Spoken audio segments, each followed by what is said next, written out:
celebrating our founding and commitment to equality and freedom, and many still do, while many then were saying our country was based on notions of inequality and privilege, and many still do, while many then were arguing that our political and economic success could only last so long as it maintained a fictitious system of the favored and the disfavored, and many still do, Chesterton saw a different fact about it all in America.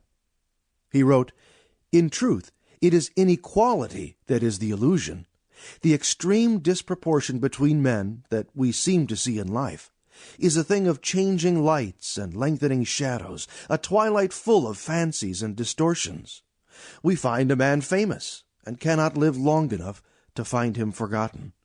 We see a race dominant, and cannot linger to see it decay. It is the experience of men that always returns to the equality of men. It is the average that ultimately justifies the average man. It is when men have seen and suffered much and come at the end of their elaborate experiments that they see men under an equal light of death and daily laughter, and none the less mysterious for being many. Nor is it in vain that these Western Democrats have sought the blazonry of their flag in that great multitude of immortal lights that endure behind the fires we see, and gathered them into the comer of old glory, whose ground is like the glittering night. For veritably, in the spirit as well as in the symbol, suns and moons and meteors pass and fill our skies with a fleeting and almost theatrical conflagration, and wherever the old shadow stoops upon the earth, the stars return. The stars always return here. That is the glory and romance of our history, of America's story, as the inscription atop the National Archives describes what is contained within. We have survived wars and scandals.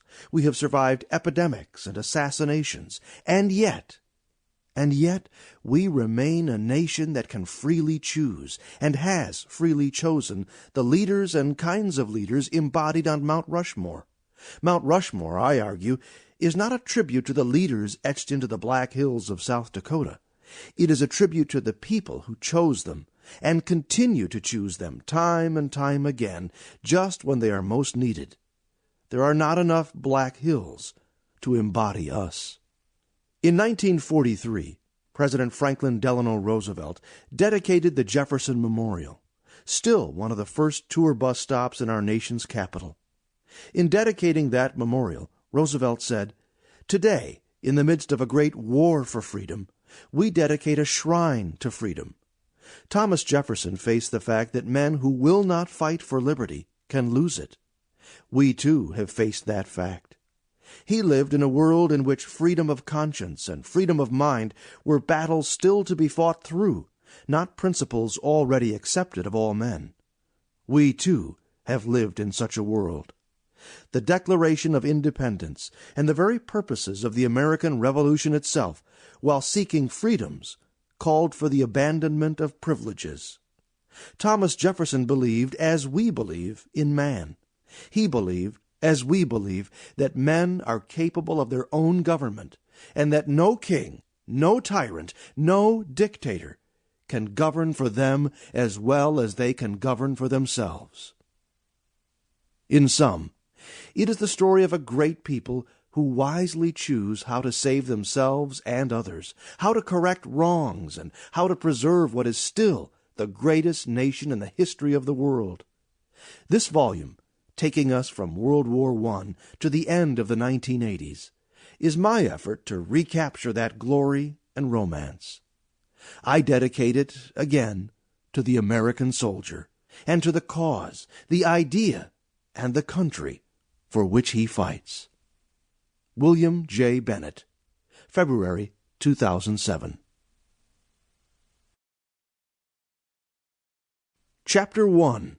America and the Great War, 1914 to 1921. The more I ponder over this ghastly thing, the more convinced do I become that we are witnessing something greater than any war which has ever yet been waged in the history of mankind. Fellow Americans,